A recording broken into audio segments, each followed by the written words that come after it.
say, for example, if I want to become an engineer, no matter what, and I can't really compete with the rest of the students in the country and, be among the top 10 or the top 100 in the country to, get into Moroto or whatever university. And if I am blessed with parents who can support me financially, that I will be deprived of the opportunity to follow a foreign course, because it doesn't, just because 100 students are selected for a program through this competitive examination system that we have, does not mean that only 100 of them can pass that program.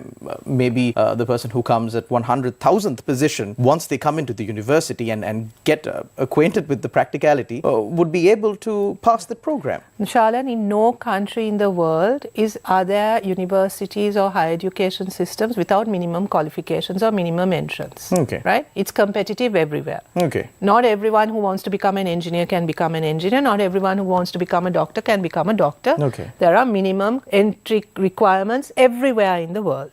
Right? What we want to do is to expand those opportunities. In Sri Lanka, they're far too restrictive. Yes. We agree, right? So that has to be expanded. Even if a student maybe gets 3 A's, he's not guaranteed a spot depending on the Z score. Yes, right, but that's an exception. I think the bigger problem is are the students who not the ones who get 3 A's, but the ones who get average results, meet the entry qualifications and still can't get in, right? So expanding the higher education system is a priority for us. As I said, our emphasis will be on strengthening the higher education sector while we regulate the private education sector, private higher education sector, right? But does that mean it's no game for the private education sector? What do you mean no game? So private education is a no? No, if they're willing to be regulated, they can function, right? So we are not going to deprive you of the choice. If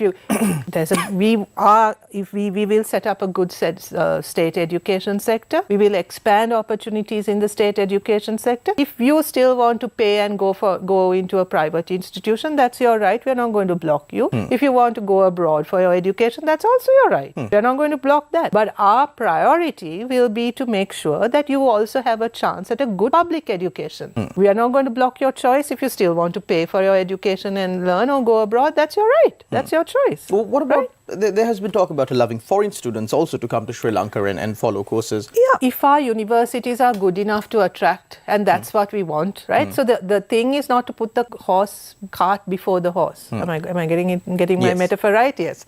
Right? So you have to make sure if our universities are good enough, right? If our universities are good enough for our local students, then they're good enough for foreign students. I mean, you will attract foreign students if you have top quality universities.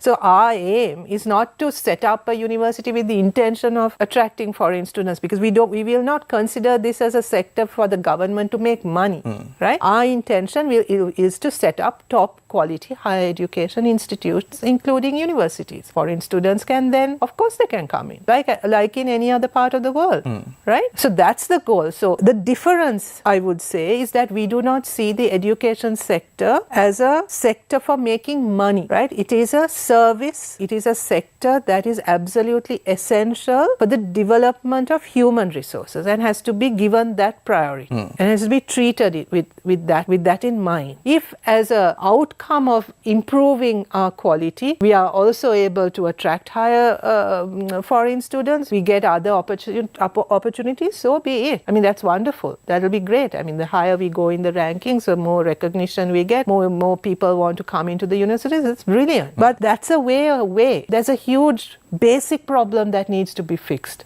Without fixing that problem, we can't talk about attracting foreign students. But what will happen to students who are opting now to, go through private education? They will be guaranteed that their education will be recognized and regulated, because at the moment they don't know what they're paying for, whether that is something that is recognized, whether that is supervised, whether that's monitored. They don't know that. They're taking a huge chance.